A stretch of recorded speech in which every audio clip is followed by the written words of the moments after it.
Hi, welcome everyone to our March DPC Ed Center webinar.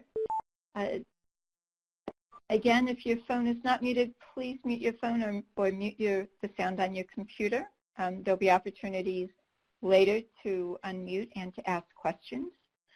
Our program today is Get Your Sweat On, Exercising for Healthier Kidneys. And exercise is something that's really important for all of us, and so I'm excited that we've got this program going on today. Just a couple reminders before I introduce our speaker, Collette. Your phone lines are muted.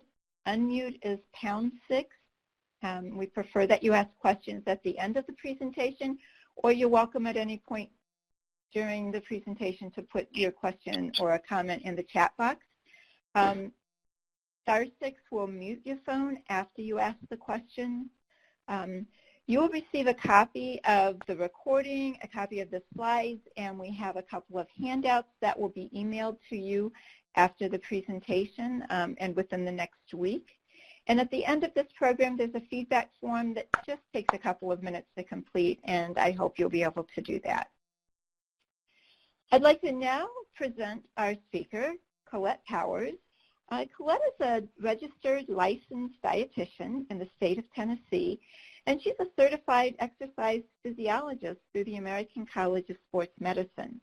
She practices within various realms of nutrition and fitness, but for the past 8 years, she's focused her efforts towards sports nutrition and renal nutrition.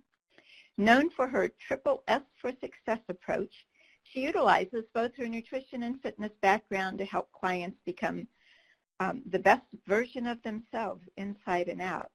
So whether it's working with patients at her dialysis clinic or conducting outpatient counseling sessions, personal training, tabling at community events, lecturing to large groups, or making media appearances, she's passionate about learning what drives people to make the choices they do. Every day she strives to become a more empathetic practitioner and enjoys the challenge of breaking down barriers to help her clients achieve their goals. And so in the next hour, I think you're going to learn some ways to help you achieve your goals. Collette, let me turn the program over to you at this point. Awesome. Thank you so much for the introduction. I'm going to jump right into it because we have a lot to cover today. But just to give you a little bit of basics of what all we will discuss, I'll just give you a brief overview of generally what the background of exercise, what current research is saying about exercise, particularly in reference to helping stabilize kidney function. And then I'll also talk about tips on how to get started with an exercise program and resources to help keep you motivated and to be successful. So the primary focus, again, of this presentation is really more towards kind of stabilizing kidney function with exercise, but it's still very much applicable to anyone who may be already on dialysis, or if I have any health professionals that are working with patients on either the chronic kidney disease side or those on dialysis. I think you'll find some of the information very helpful to you as well. So just to kind of give you some basic, very basic information on exercise, basically exercise is defined as a planned and structured repetitive bodily movement to improve or maintain a component of physical fitness. And structured is really going to be, planned and structured are really going to be the key words you'll hear me mention several times throughout today. And exercise really can vary from person to person. Whenever I talk with people about exercise, some may define it as, oh, I go to the gym, I work out on the, on the treadmill, or I attend an aerobics class, or for some it may be I keep busy with household chores, I do gardening at home. So how everyone perceives exercise is very, very different, and that's really key to know how one sees that when you're trying to devise a plan for yourself moving forward. And we've all heard, if we've ever seen any doctor at any point, we've all been told the importance of exercise relating to our health, particularly things like blood pressure, how it can help manage and reduce your blood pressure, better blood sugar control, weight management, but specifically today I'll talk about the correlation to kidney function. So to give a little bit more information, cardiovascular disease is actually the #1 cause of mortality in dialysis patients and one of the leading causes in chronic kidney disease patients. And this is really due to a multitude of reasons.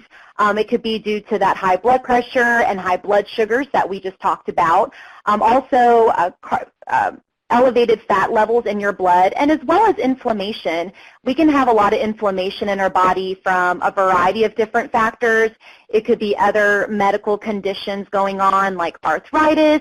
They're actually seeing a very strong correlation between diet and eating a lot of processed foods and how that can cause inflammation in the body. So there's a lot of different things that can contribute to that cardiovascular disease. But specifically when researchers have really been looking about how exercise plays a role in improving one's cardiovascular state and really helping to ideally protect those kidneys and maybe improve that kidney function just a little bit, it's been specifically focusing on 2 things.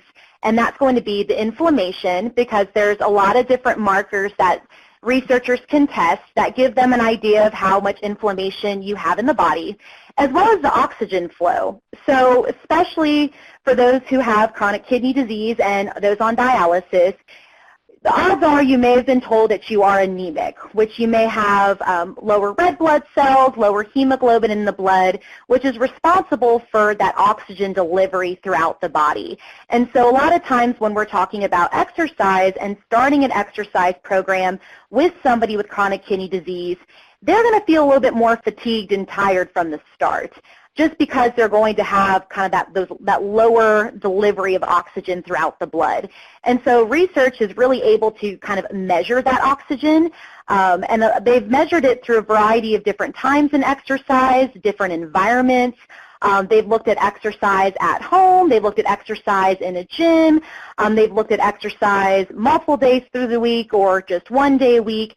They've really tried to look at it from a total picture, and what they've really found is that after about 6 months of really consistent exercise, that they are seeing a reduce in some of these inflammation markers that really are known to damage the kidney more, and they are seeing better oxygen delivery throughout the blood.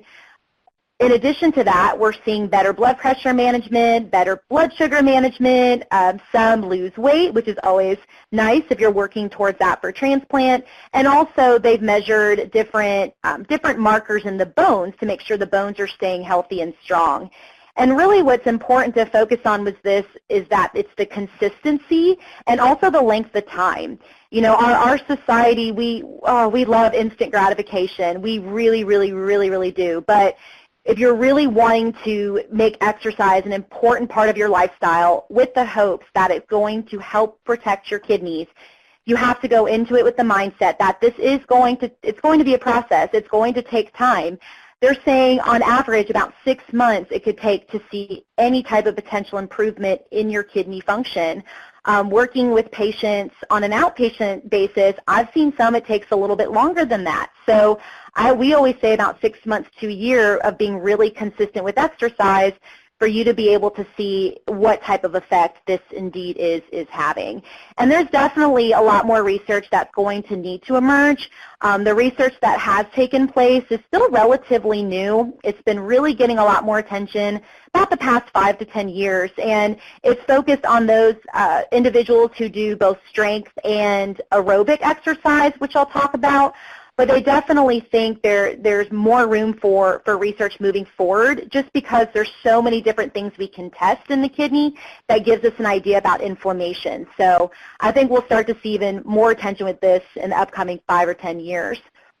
So to kind of get started with an exercise program, you basically want to make sure you include 4 different areas. And those 4 main areas are flexibility, balance, strength training, and cardiovascular. And going along with the general surgeon's recommendation, the research has concurred that usually about 150 minutes per week is recommended, which is about 30 minutes total, 5 days a week. I always tell individuals who have not been exercising at all to go from 0 to 150 is probably not going to be realistic, which I'll talk a little bit more about later, but just knowing that's kind of the end goal you're wanting to strive for. I always tell people to please, please, please, please, please forget this no pain, no gain rule.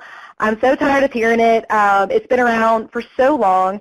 People think you have to physically be in pain after you exercise, and if you're not sore, you didn't do it right. Actually, if you're sore, you did it wrong. You should not be so sore you can't function. Likely means you did too much too quick, so please forget that rule.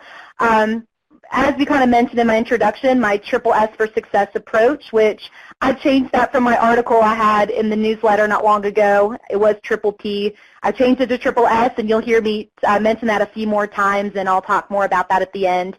Always make sure you talk to your doctor before starting any type of exercise program, just because you may have certain limitations, maybe previous injuries, just whatever, every person's specific. So just make sure you always get clearance from your physician about what they're okay with you doing and not doing. And then also make sure you take care of your mental health. They actually say it's about 90% mental and 10% physical as to what helps people be successful with exercising. I can give you an example. The other day I had a very just rough day at work. And it was, I should have, looking back, I should have gone to the gym and just, sweated out running on the treadmill, but I just had a really bad day, and sometimes you need those days at home, but it was very much a mental decision. I felt physically fine, but mentally I made that conscious decision to not go.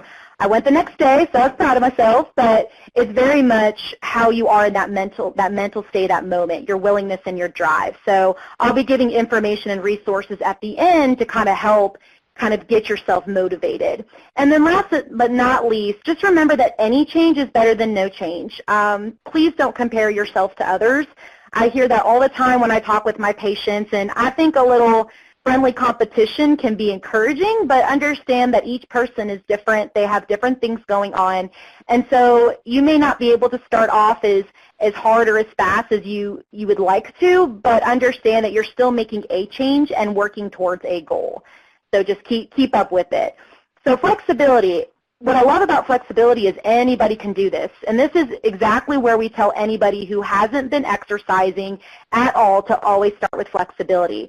There's a lot of, hundreds and hundreds and hundreds of research that really shows the role that different stretching techniques like yoga, tai chi, everyday stretching can really help to improve blood flow in the kidney, as well as to and from the kidney, as well as help manage blood pressure. So flexibility, anybody can do it, especially if you have limitations.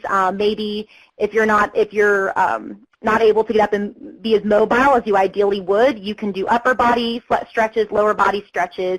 Everybody can do this. And so I always encourage people to start off the bat with that. And you want to make sure that if you have not been stretching, you want to strive for about 60 minutes total per week, which I usually say spread out over 20 minutes about 3 times a week.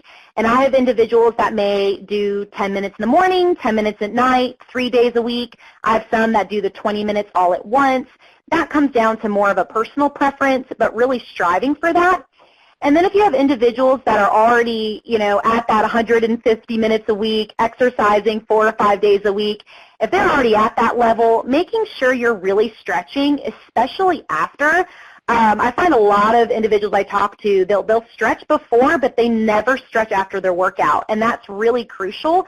That really helps, one, prevent the soreness that you shouldn't be feeling, but, we talked about that.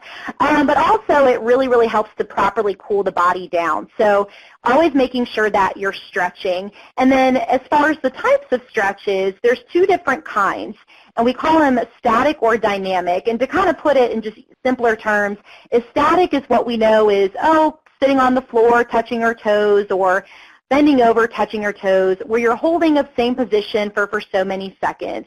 And usually I'll say you can do a combination of some of these static stretches, holding for about 30 seconds. I kind of like that 30-second rule. It's easiest for me to remember. I usually hear a lot of other exercise professionals I work with will say anywhere in a range of 15 to 60. I usually say that sweet spot is about 30, so right around there. And then you also want to make sure that you do a set of dynamic exercises. So the picture that I have is from step 1 to step 2, you can see where she's swinging her leg.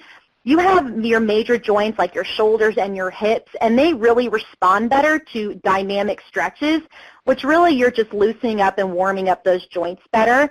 It also just increases that range of motion. So it can really help improve stability, not only your flexibility, but your stability. And with kidney disease, you are at a risk for having bone disease later in life. So really starting to stretch and strengthen those joints can really, really help lessen the progression of that bone disease in those areas. So I always encourage doing maybe 2 or 3 exercises of those static stretches, and then 2 to 3 exercises of those dynamic exercises. And you kind of get a mixture of both. And so I included a link here that I really liked from the VA, and they have several different exercises. They actually are several different stretches. And they have, I think it's about 13 or 14 listed in there. And so you can pick, 2 or 3 of different ones just to kind of create switch it up from day to day. But they really include stretches from all different parts of the body, starting from the top all the way down. And again, completing each one about 3 times and holding for 30 seconds. And if you pick about 3 of those static exercises and then 3 of those dynamic ones, you'll see it'll put you at about that 10 to 15-minute range. So if you do that twice a day, you get that 20 minutes in, and you only have to do it at 2 other times that week. Or I have some individuals that they find actually doing 10 minutes every morning really helps them get up and moving throughout the day. It kind of gets their energy kicked up too, which I know a lot of people, low energy and fatigue is a big problem. So it can really help kind of get you started off on the right track. And I will, at the end, as they mentioned, I do have some handouts I forwarded that give ideas for stretching you can do standing and laying down. Also for the wheelchair. So if you are confined to a wheelchair, I often hear, there's not stretches or exercises I can do, and that's definitely not the case. There's a lot of options of things you can still do. So the handouts I'll be sharing will give you some of those ideas to get started. So the next one I want to talk about is definitely balance. And this one I often see left out. A lot of the material, even one of the ones I'll be referencing today, kind of doesn't include this part, but it really is important. Just as we said before, there is that risk for bone disease with the kidney disease, and really you want to make sure you're strengthening, kind of you're balancing your joints and your muscles to really help support those major joints like your hips and your shoulders so that you can continue to be independent, continue to be strong, and lessen your risks for any type of injuries as you age. And so same thing kind of with the stretching. I usually say about 30 seconds. And I included a link there for some of my favorite ones. But some of the examples may be where you walk backwards, which hopefully you're not like me. That's probably my worst one. I'm terrible about walking backwards. I'm still working on that. Heel to toe walking. It could be standing on one leg. There's a lot of different options, but a lot of people think that's not exercise, and it really, really, really is.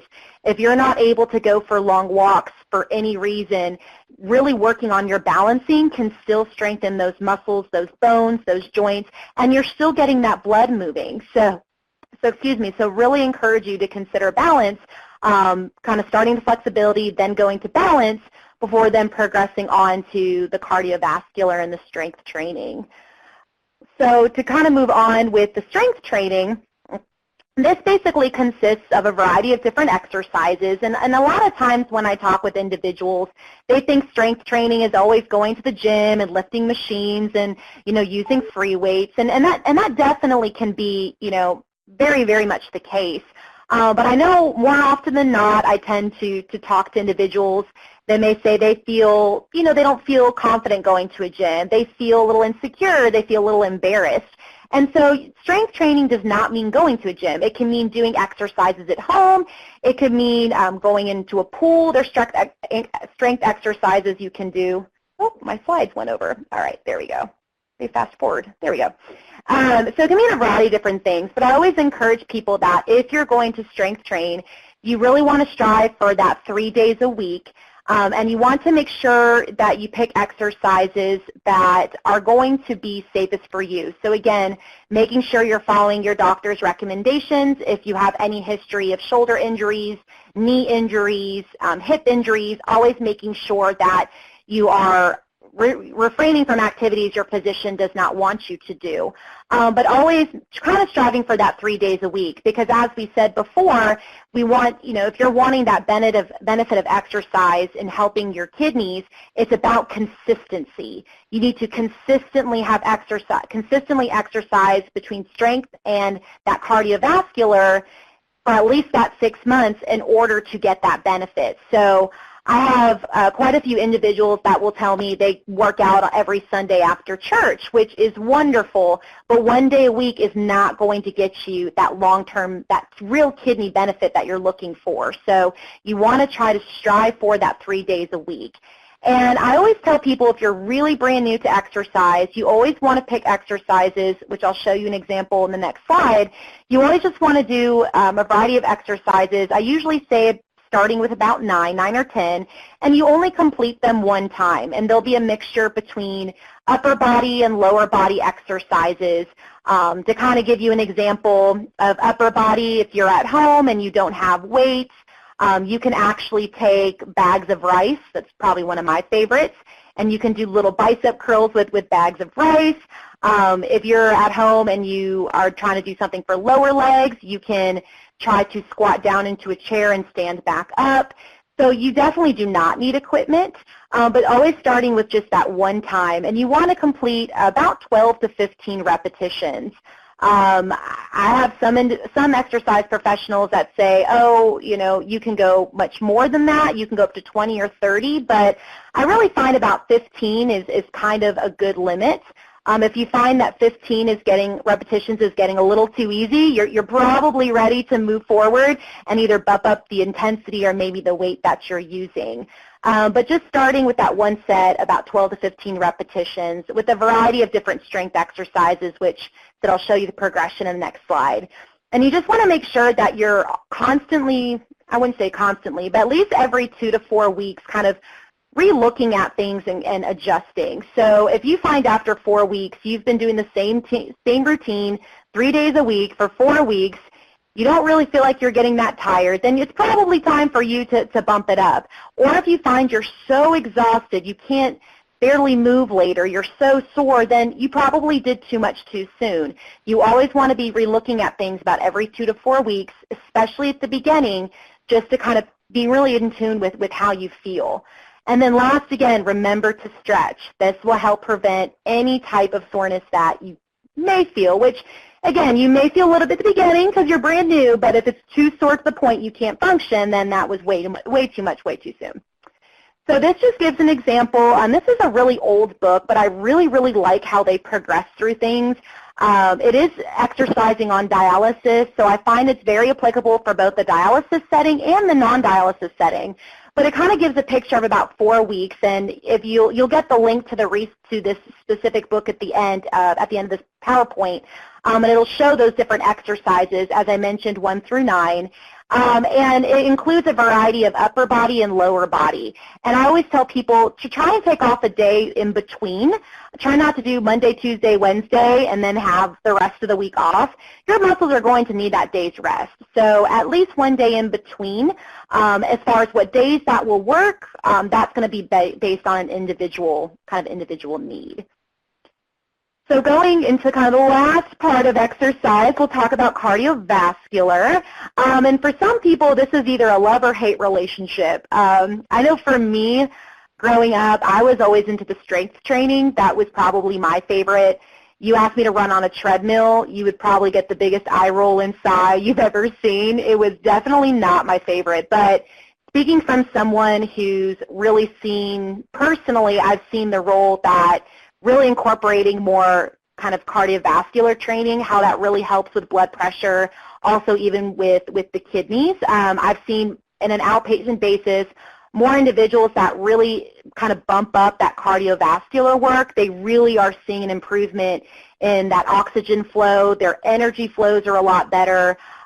We see much better stabilization of their kidney function, but really what patients tell me is, wow, my energy is really a lot better. Like at first it was hard because I had to get used to it, but it's amazing how much better I feel throughout the day. So really encourage people to consider this as part of their exercise routine.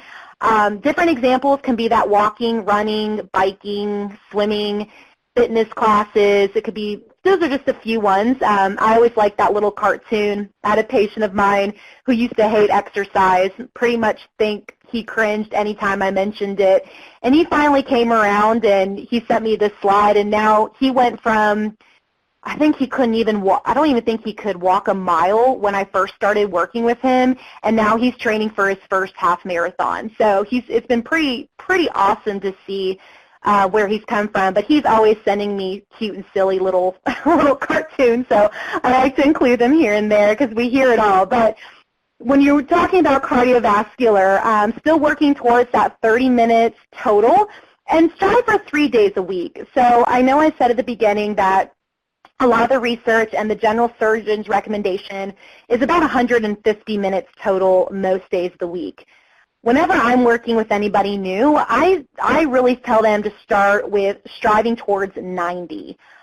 Because, again, going from 0 to exercising almost every day for 150 minutes really is a big leap for many. So, and for some, even 30 minutes, 3 days a week might be too much. But I find for those, especially if they maybe have a history of exercising in the past, maybe they were pretty athletic growing up, or just were active in general, this is usually a good starting point. I usually say allow about a day's rest in between as well, just to give yourself kind of your body a breather, and still bumping it up every 1 to 2 weeks. And this can mean the distance, this can mean the intensity of what you're doing in exercise. It can mean it in whichever way is easiest for you. I know for me, I tend to do intensity. So if I'm running on the treadmill, I find bumping up my speed or bumping up my incline, because I don't want to lengthen my exercises longer than I do. I try to, I don't exercise for 2 hours a day. That's not realistic. So I'd rather keep my time slot shorter within that 30 minutes, but I'll really bump up the intensity. However, some people may physically tolerate better adjusting their time. Maybe they need to walk longer. Maybe they aren't ready to walk at a faster pace. So that's something that you will perceive on an individual basis.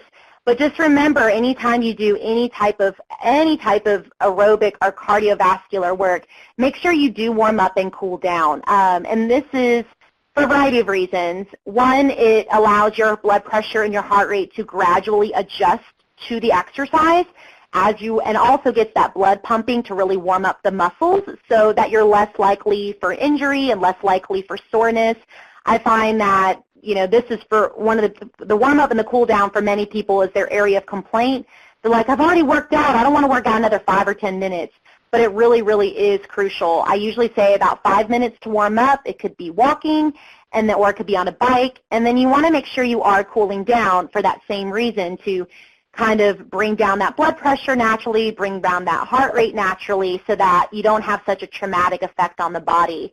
And I do want to stress that I really do encourage if you are exercising or planning to start an exercise plan, really check your blood pressures regularly. There are definitely instances where you don't want to exercise, so I'll be talking about that in a second. But I would very, very much encourage you to, before you exercise, to check your blood pressure. So here's another example from that same book about exercising on dialysis. As you can see, it progresses about every week, every 2 weeks or so, whether it's in this case, it's about the frequency per week as well as the minutes is how long they are completing an exercise.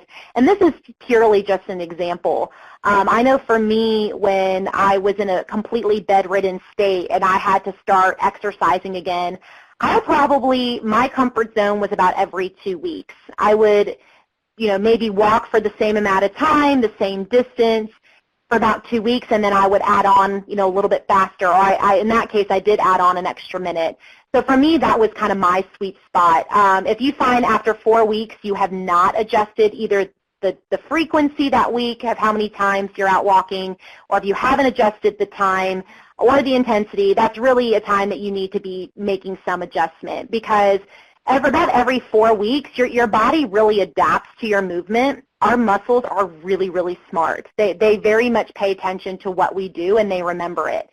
So if you've ever tried to lose weight, and this is kind of the best way I explain it, if you've ever tried to lose weight and you lose a lot of weight initially and you're really happy, you're excited, and then you hit that ever so annoying plateau, that hill where it just stops. You just completely stop losing weight, and it gets really, really frustrating. That's because your body doesn't have to work as hard anymore. It's been strengthened and conditioned to do the same amount of work without putting in as much effort. So if you keep doing the same thing over and over and over again, your body is getting used to it, and it doesn't have to work as hard. So you want to make sure about at least every month, you want to make sure you are really taking a look at things to see, hey, have I tried to bump up my intensity? Have I tried to maybe walk a little longer? Have I tried to walk more days that week? And if you haven't, that's really a time to make that change. And I also know from kind of a strength standpoint, when you're trying to make changes, even just changing the order of exercises that you do. So for example, I know for me about every 4 weeks, I rotate when I do my cardiovascular work and when I do my strength training. So right now I'm on a kind of a 1 month trend where I do all my walking and running at the beginning, and then I do my strength exercises at the end. I'm on week 1, so in 3 more weeks, I'll just flop the order. I'll start with my strength, and then I'll finish with my walking and running. And even just something simple as that, just swapping the order you do things, keeps the muscles guessing. So that's only going to help continue to challenge the body. It's going to continue to really strengthen those muscles, those bones, and if you're trying to really, if you're stuck on that ever so annoying plateau for weight loss, it can be just that little change that can really kickstart things back into gear. So as I mentioned before about just some safety tips to keep in mind, you really want to make sure you check your blood pressure before.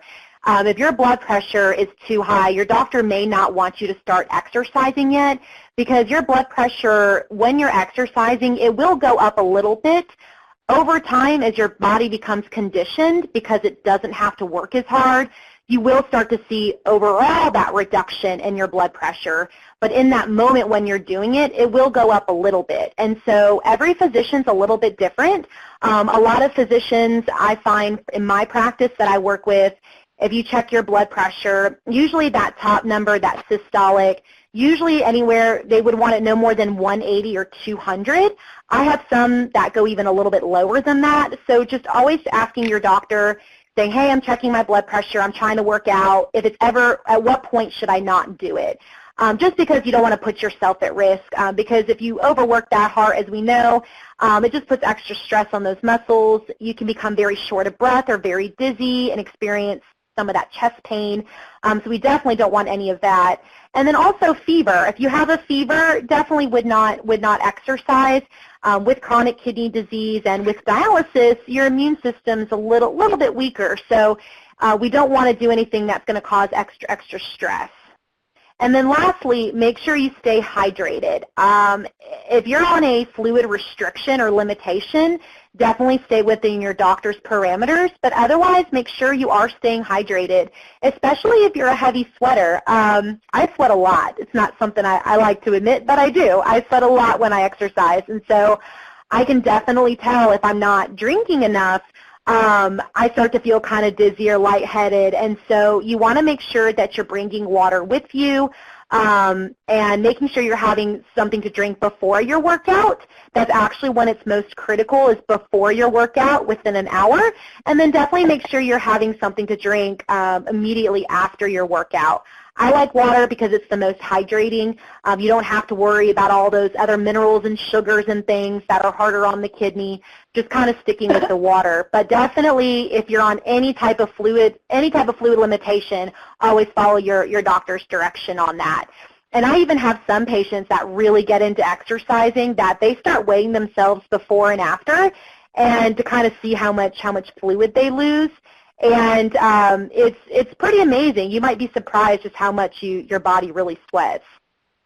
So as we said at the towards the beginning, that a lot of the times when people are trying to start and be successful with an exercise kind of plan, 90% of it is related to your more of a mental status.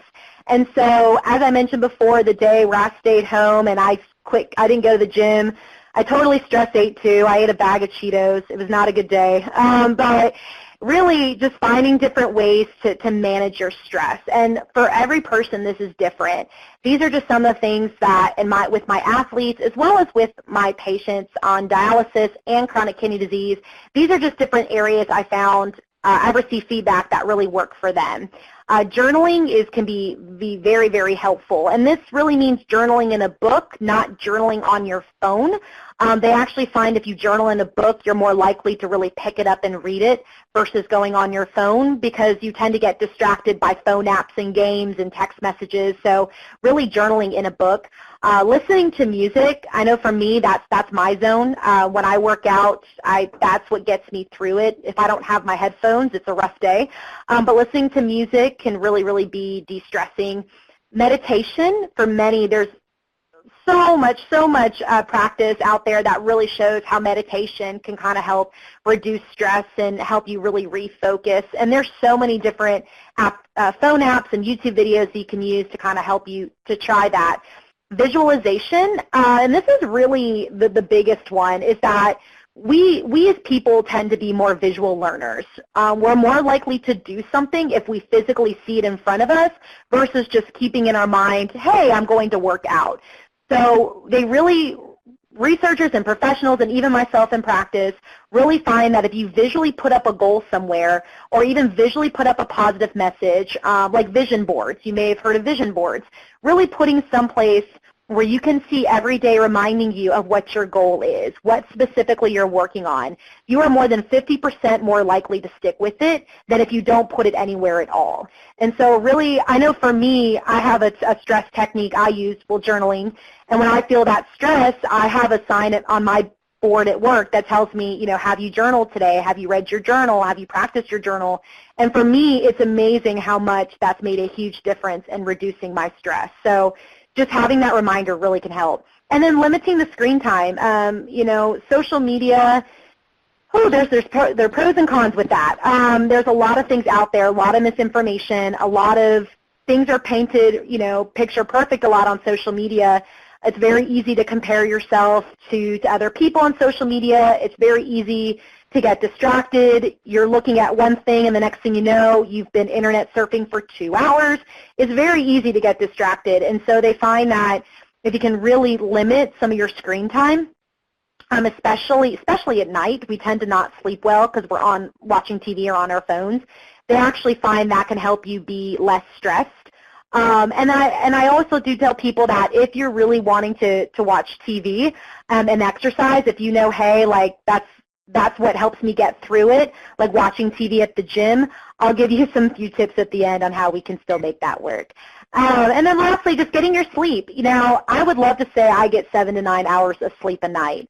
I don't know many individuals that do. Most of us have work and kids and just things going on. So if you can get that 7 to 9 hours, I'm very, very jealous. But what they do, a lot of the different professional sleep kind of foundations and organizations recommend is that if you cannot get the 7 to 9 hours, at least keep to a consistent schedule. So if you find that you get up every morning at 5:30 to get the kids up or go to work, trying to maintain that same schedule 7 days a week, it keeps your body on the same sleep pattern, and so you won't get that tiredness or that fatigue as long, and you won't feel as stressed. So you're actually more likely to also stick with an exercise regimen if you keep to a consistent sleep schedule. So as far as some tips I always try to keep in mind when I'm working with my various patients and clients is just being honest with yourself. Is exercise really, is that a time for you to yourself, or are you more of, were you like a social environment? And so if you're more the type that really thrives well, if you have somebody there motivating you, doing it with you, helping keep you accountable, find a friend. There's a lot of different community groups that even both on the internet as well as in person. I've spoken to people all across the country that there's a lot of really great community resources, even in big towns, small towns, that are available to really get people together to promote activity. Or take that time for yourself. Maybe that's your time to say, hey, I'm going to go out for a walk by myself. This is the time for me to de-stress. I need this moment. So really being honest about what type of environment is going to help you be most successful. And you also want to make sure you dress the part. You want to make sure you wear clothes that are comfortable. A lot of times I'll see people go to the gym and they wear the clothing that's not really conducive to them really moving their body well. They're not really wearing proper shoes. You just want to make sure you want your clothing to be a little bit loose, because your body, especially if you're a heavy sweater like me, my body swells a little bit because of all the water that's trying to come out. So I don't want to wear super tight, pants or a shirt, and it'll make me feel a little self-conscious. So just make sure that you're wearing clothing that's going to be a little bit loose so that you're able to be more mobile. And then also just kind of going back to that first point about knowing your resources. You have your local library. There's a lot of free DVDs, videos that you can rent. There's actually a place here in Nashville that started doing free yoga at all the libraries. So I have patients that go for a weekly class, and they go check out a book, and it's kind of a win-win for them. Public television, they still have some really good different exercise classes on public television. So YouTube, be careful with YouTube though. A lot of stuff people post on YouTube, they're not necessarily fitness professionals, so I will caution you on that. But also check with your medical team. They may have some really good resources, referrals they can make, put you in touch with resources. I know with me, I had a patient who transportation was the issue. We were actually able to get her approval through her insurance to get transportation to and from the gym. And so now she's down 20 pounds and she's working towards that goal for transplant. So we can be a really good tool, your doctor, your dietitian, social worker, whomever you work with. And then the lovely phone apps and my Triple S for Success approach, which I'll be getting into in just a second. I know, I'm almost there. But I just wanted to include a couple of motivation tips, and these are just some comments that I hear often. And these are also comments actually from the Center for Disease Center, or the CDC. They have, this was taken from them, but I hear these comments all the time about how I'm so tired, I just don't have time to be physically active. We all have time in some form or fashion to be active. It's just about really being honest with yourself as to when you can be. We all have some way to fit in some type of activity. And so really just having that honest conversation, looking into community resources, if you need someone to go with you but you don't have anybody right now. Some other ideas to keep in mind, if you're traveling a lot, there's a lot of DVDs you can keep with you. I know when I travel, I bring my jump rope, and I'll do jump rope exercises, or I do my stretching routine, I'll do my Pilates. If you have children, there's a lot of places that have daycare that can watch children while you're there. So there's definitely, definitely a way to work around some of those challenges. And so last but not least, my Triple S for Success approach, and not sure if anybody noticed, but this is my third time mentioning it, and there is a reason for that. So you may have noticed before, kind of starting from the beginning, I did a lot of things in sets of threes, like 3 sets, 30 seconds, every 3 weeks or so. And the reason they say if you keep things in sets of threes, you're actually more likely to stick with it and achieve it. If you think about it, there's the 3 Musketeers, there's the 3 Blind Mice. Those are just a few, few examples, but sets of 3. So I always say, they say if you start with 3, it's going to be enough to get you started, but it won't seem daunting. So with my Triple S for Success, keep it simple. Really picking the day and time for your schedule, that's where you feel your best. I hear all the time that, you have to work out in the morning. That's the only way you're going to burn calories. That's not the case. I can't stand working out in the morning. For me, that makes me actually more tired. I do better at the end of the day, where it helps me kind of unwind before I go home and cook dinner and take care of the rest of my evening. So picking the time of day, if morning works best for you, try the morning. If it's midday, if it's afternoon, what time of day do you find that you really feel your best? And then also setting those SMART goals, those specific, measurable, attainable, realistic, and timely. Realistic being the key word. As we said before, this takes about 6 months at minimum to see if really sticking with the program is going to have a benefit to your kidney. So you need to be realistic. Trying to think, exercising and in 1 month your kidney function is going to be up significantly, that's not a realistic goal. Or thinking you're going to lose 50 pounds in 1 month, that's not a realistic goal. You need to set things that are going to be really attainable for you to do. And so this is an example of I will go for a walk, 10-minute walk, 3 days a week. I listed specific days and for so many weeks. As we said, we kind of want to reevaluate, see how we're doing. But when I look at this goal, I can literally check off, I went for 10 minutes, I went 3 days a week, I went on a Tuesday, Thursday, and Sunday. I can realistically see if I did or did not complete that goal. My second one, and again, remember that no pain, no gain trap, just forget it. The second one is keep it sassy. And people always, usually if I'm presenting this in person, they're like, what in the world do you mean by keep it sassy? And that means to keep challenging yourself. You should be, again, progressing really those every few weeks. Some of the examples said 1 to 2 weeks, 3 to 4 at most. But you should always be challenging yourself. If you find that something's way too easy, then it's still great that you're moving, but you're not really getting the benefit out of it that you were seeking. So make sure you keep challenging yourself and keep it fun. You know, if you find that signing up to the gym was just not a good idea for you, I know for me, I went through an anti-gym phase for about 3 years. I didn't step in one, but I started doing Pilates at home. I found a walking group to go do trail walking on Saturdays. So I found a friend who couldn't leave her home for health reasons, so I'd go over to her and we would do stretching routines. So, I mean, it's just always, you know, mix it up. Exercising should be fun. Not only healthy, but it should be something that physically and mentally is better for you, but also fun. And these are just some examples of some of the goal-setting sheets that I like the written calendars. You can write exactly what you did, track how many days you did it, and really see every week how you're progressing. And then this is just one of the strength ones. So you can fill this out with strength exercises, right, yes, you did it or no, or a lot of times I'll put how many times I did it, like 1 time for the 12 repetitions. So you can really see visually just how you're progressing throughout the week and throughout the month. And then this one this is even a simpler form. This really just keeps it basic if you're starting from the very, very ground. Just picking one exercise to kind of go through for flexibility, for strength and endurance. And you can, again, kind of keep track of, write down what you would do for how many minutes and how many days.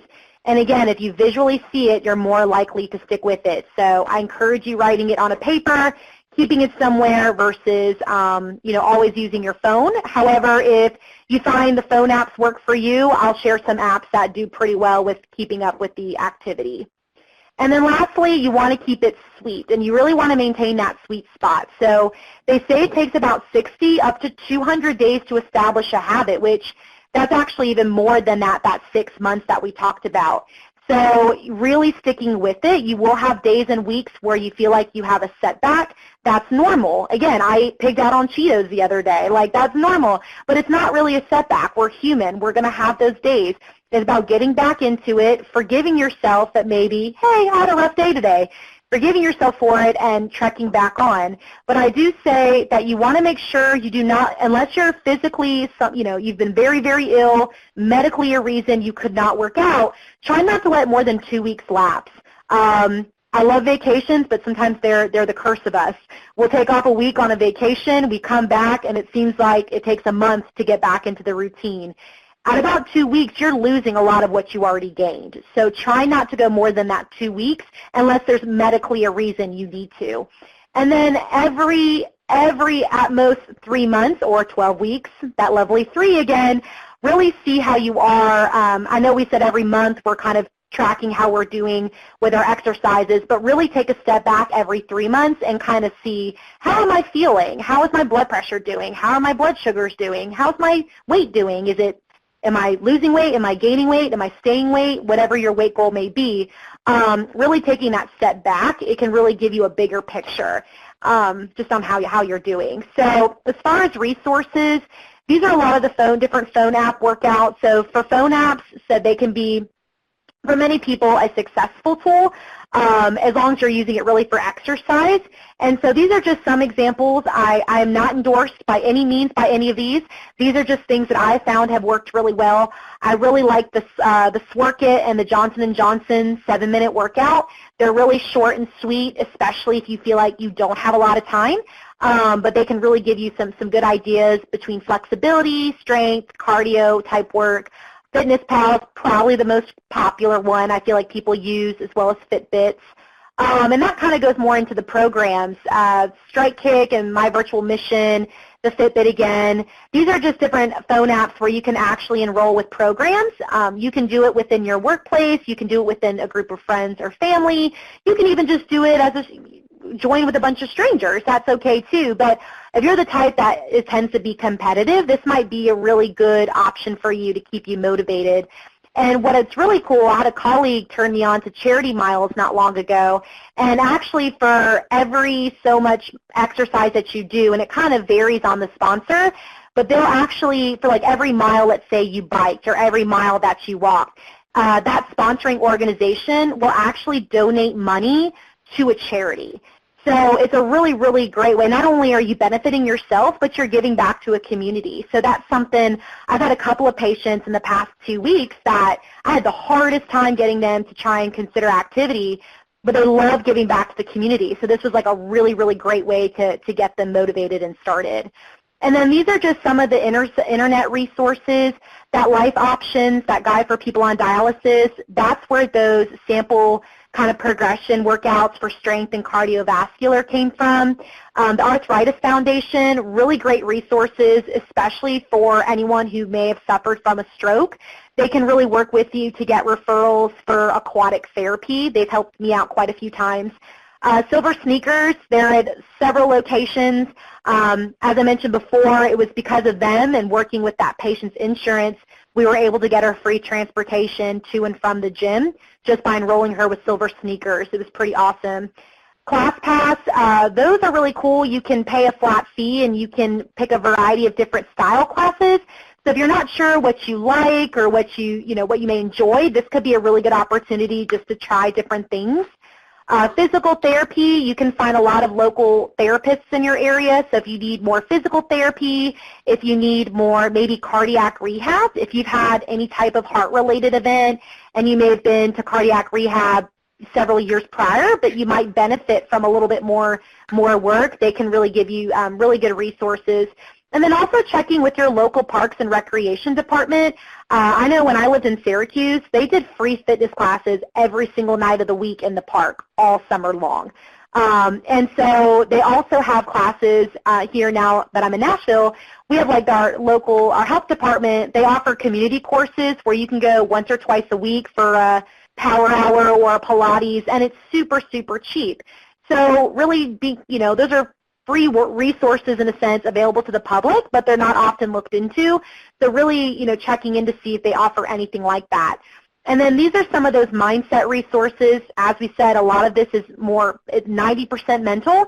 So these are just some resources a colleague of mine actually kind of put me in tune with, and I've been trying the Headspace one, and it really gives you different ways to kind of, if you find that you get very stressed or anxious, for some people exercising makes them nervous, they're afraid they may fall, they may hurt themselves, it can cause just a lot of anxiety. I actually have a patient that started doing one of these Headspace, I think she does it for about 5 minutes, kind of meditation before she works out, and she says it's been amazing how much better it's really helped her feel in her workout, and she now doesn't dread going to work out because she's not nearly as stressed. So these are just some resources that may be of help to you. And that kind of concludes I end today. I always like to end it with this. You may have heard this. It's those who think they have no time for exercise will sooner or later have to find time for illness. And so, what's really great about with exercise is that we can really play a more preventative role in really improving our health. So I really hope the information I presented was at least useful and helpful to get you kick-started. And I will now open it up for any questions. I have a couple of questions, actually. Going back to strength training, can you hear me? Yeah, I can hear you. Oh, okay. I wasn't sure if I was off mute. I always heard that, or I read actually, that if you do strength training, it actually increases the creatinine in your body, which will ultimately decrease your GFR. Is that correct? What I find often with the strength training, it could be a combination of things. One, if you are strength training and trying to take supplements with it, I see that sometimes in my male population, then definitely it's usually a lot of times that supplement. If you are strength training, it will increase your creatinine a little bit. However, a lot of times too, it's the rate at which you're progressing your exercise. So sometimes I find if people start off too much too quick, you might see that initial jump, but it levels back out.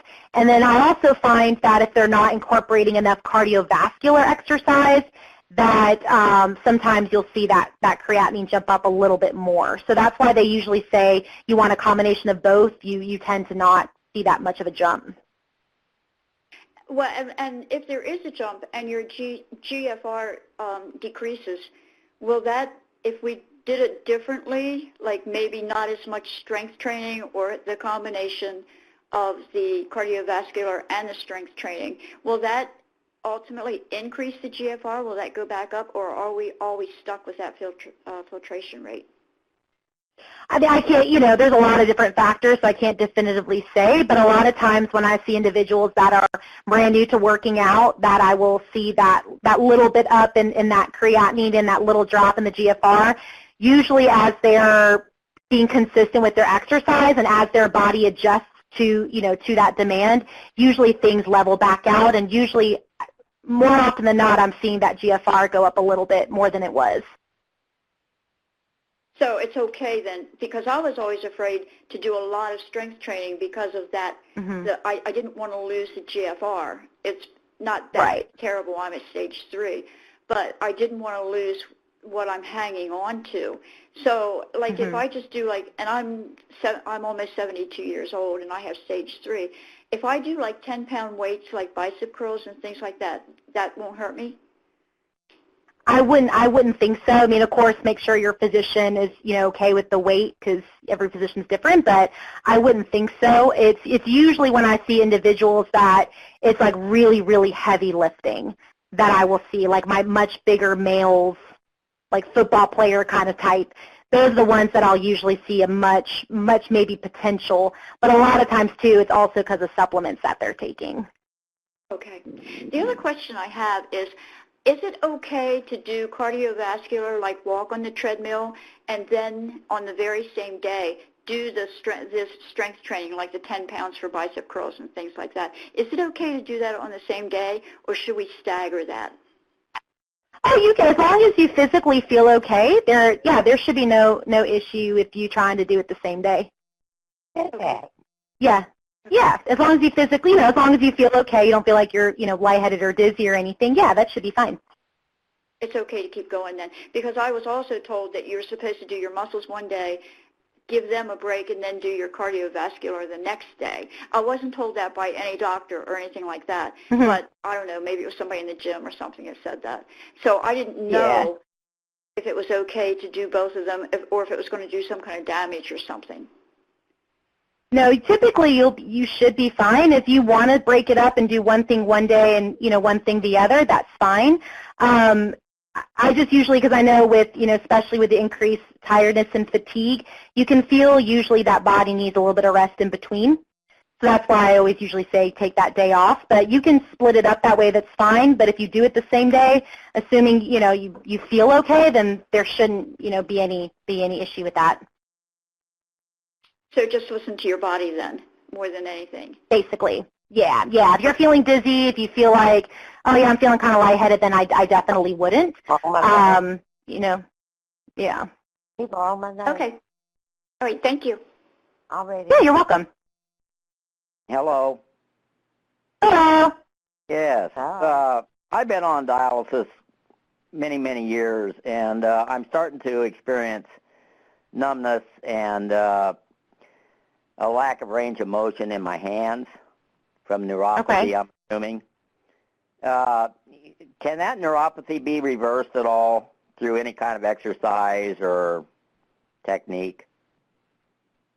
We usually say from an exercise standpoint that at least exercising, it can just improve and strengthen, those arteries and that blood flow, and it can really help to, from my experience with the physicians, it at least helps from that standpoint. As far as really reversing any type of nerve damage, that I can't comment on because I'm not a physician. But I do find that if you're trying just to improve the blood flow percents to protect the arteries, exercise in that way can help. But as far as the nerve pain, yeah, that I can't comment on. Uh-huh. Okay, thank you. You're welcome.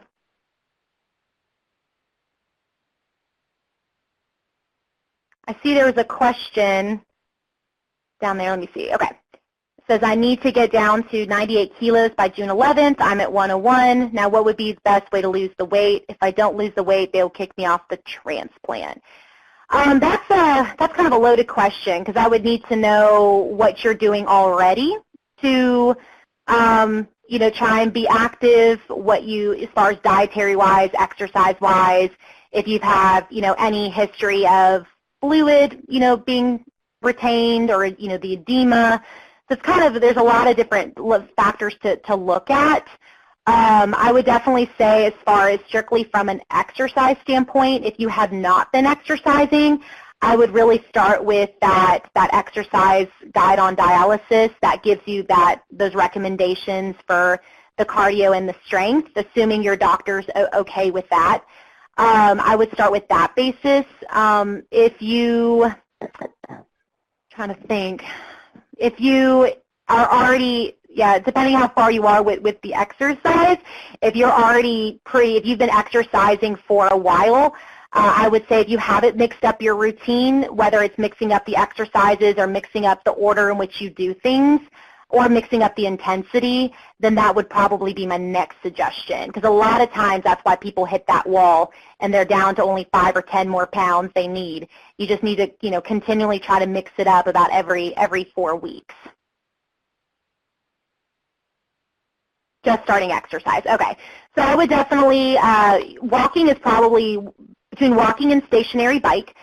Those are always my first go-to, just because the heart health benefit, and then also they're low impact on the joint. So I would probably start a walking routine. You can try swimming, like aquatic therapy, but I do find that for really trying to promote that a little bit more weight loss, I do find that walking and stationary bike would be better. You could start off, if you're just starting, I would say maybe start with, again, depending on how tired you feel and you aren't, I would say probably start with, going for a 10-minute walk 3 days a week, see how you do after a week or two, and then maybe bump it up, to 15 minutes, and kind of just increasing the time, but making sure you're at least doing some type of walking 3 days a week.